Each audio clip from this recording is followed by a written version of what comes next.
Les croisades et le djihad. Les croisades. Qu'est-ce qu'ils étaient?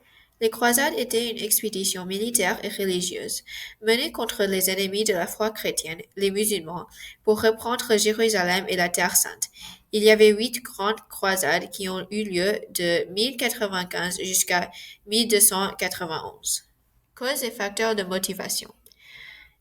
Il y avait des différents participants et donc différentes motivations. Premièrement, l'empereur de Byzance. Il voulait reconquérir des territoires perdus, conquis par les Seldjoukides en 1071, et gagner sur un État ennemi qu'il pensait était menaçant. Le pape Adrien IV. Il voulait renforcer la papauté en Italie et assurer et dominer une église chrétienne unifiée. Les marchands. À partir du deuxième croisade, ils ont participé pour ouvrir des routes commerciales vers l'Orient et pour profiter des transportations que les croisés ont eu besoin dans la Méditerranée. Les chevaliers. Ils voulaient défendre la chrétienté, respect des grands principes de la chevalerie et avoir plus de richesses matérielles et financières. En général, en combinaison d'intérêts religieux et politiques, soif d'aventure, des expectations sociales et propagande divers conduit les croisades. La première croisade, 1096 jusqu'à 1099. En novembre 1095, le pape Urbain II appelle au peuple d'Auvergne de sauver Jérusalem et la Terre sainte, car il dit qu'une race maudite s'est répandue. C'est là où la célèbre phrase Dieu le veut est dite pour motiver le peuple à s'engager. Il y avait 2 types de croisades.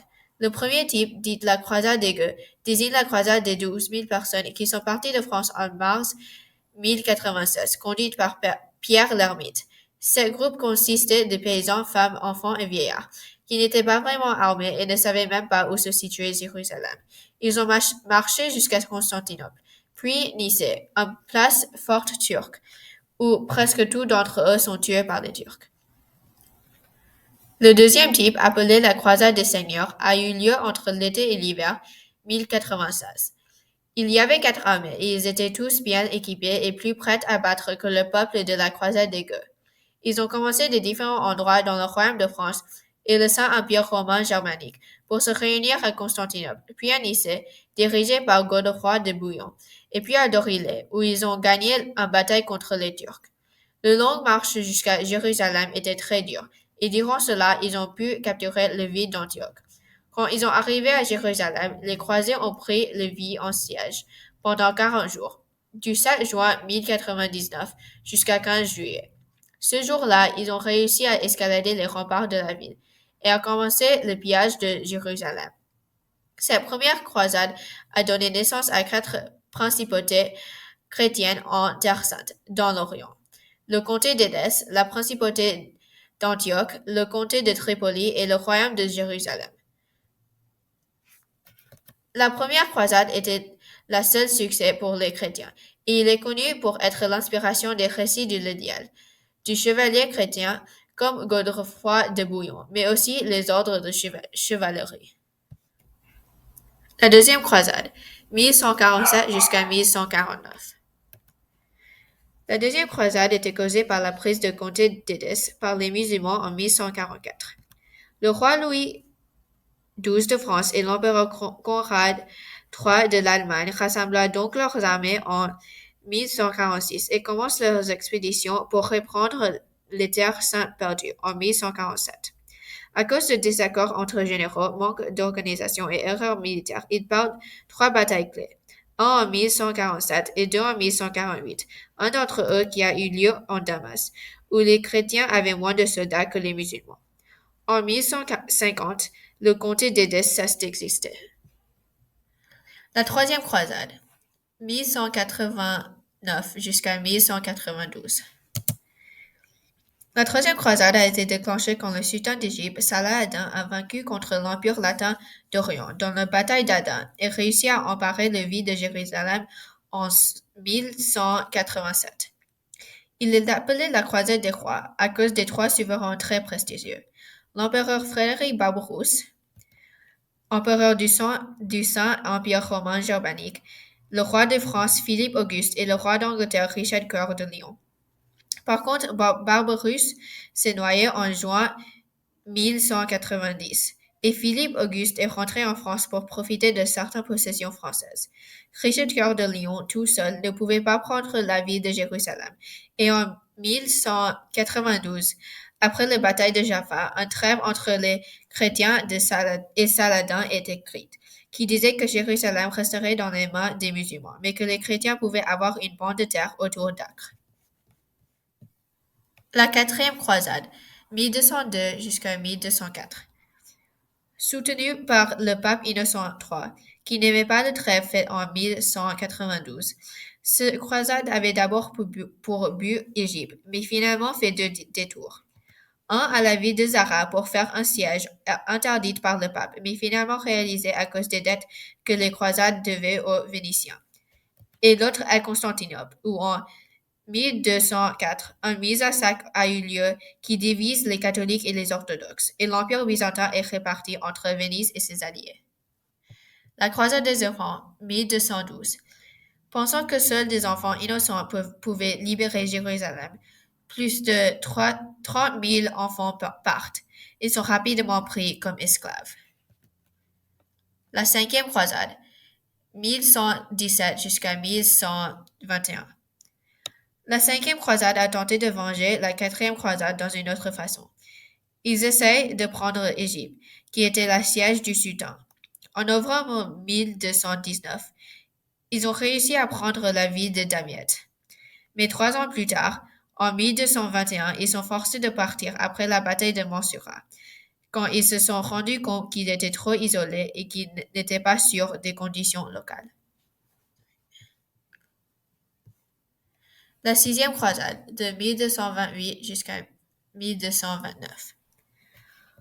L'empereur romain germanique Frédéric II a parti en croisade en 1228, et après 5 mois de négociations, il a réussi à signer le traité de Jaffa avec Al-Kamil, les sultans d'Égypte et de Syrie. Ils ont décidé que les chrétiens récupéraient Jérusalem, mais que les musulmans pouvaient toujours entrer dans la ville et garder leurs temples et mosques. Ils ont réussi à arriver à cette décision car pour les musulmans, Jérusalem n'avait pas une grande valeur militaire et économique très grande, et ils avaient leurs propres problèmes. Par contre, en 1244, les musulmans ont reconquis Jérusalem de force et détruit presque la totalité de l'armée française. La septième croisade, qui a eu lieu de 1248 jusqu'à 1254, était menée par le roi français Louis IX et était presque identique avec la cinquième croisade. En 1249, ils ont réussi de reprendre la ville de Damietta, mais une année plus tard, ils ont perdu la bataille à Mansoura, qui se finit avec l'armée morte ou prisonnier, Louis IX inclus. Après un paiement de 400 000 livres, il est libéré. Il reste en Terre Sainte, essayant de réorganiser son armée jusqu'en 1254, où il part pour France. Malgré l'échec de la croisade, Louis IX a gagné le respect et la considération du pape, ce qu'il n'avait pas avant cette croisade. La huitième croisade, 1270. Pour la dernière fois, Louis IX tente de livrer Jérusalem, et en 1270, il a embarqué pour Tunis, aujourd'hui la Tunisie. Par contre, il n'a pas duré longtemps, et le mois d'après, il est mort d'une maladie. Son échec marque la fin officielle des croisades. Les conséquences des croisades. Premièrement, il y avait un changement d'esprit du peuple chrétien. Durant le XIIIe siècle, les chrétiens n'étaient déjà plus mobilisés contre les infidèles comme au siècle d'avant. Pour les paysans et petits seigneurs, la ferveur religieuse n'était plus là. Il n'y avait plus vraiment de danger musulman. Ces croisades ont causé évidemment beaucoup de dommages, environ 1 million de morts et de destructions totales dans certaines régions. Des effets politiques et sociaux comme la disparition de l'Empire byzantin, le pouvoir nouvel des papes comme dirigeants de l'Église chrétienne, l'accaparement du marché et commerce méditerranéen par les États italiens, la christianisation des Balkans et le repoussement des morts jusqu'aux Afrique du Nord. La cour des croisades a permis la montée au pouvoir des maisons royales de l'Europe et la chute des barons et nobles. Les croisades ont développé l'idée des ordres militaires, dont on en a encore aujourd'hui. Les croisades ont permis le partage des cultures chrétiennes et musulmanes, et la littérature et l'art ont fait des croisades des véritables légendes durant les années qui les suivent. Le djihad. Au sens général, le djihad veut dire le combat pour étendre ou défendre l'islam. Plus spécifiquement, le djihad rapporte au mouvement musulman contre les croisades chrétiens pendant le Moyen Âge.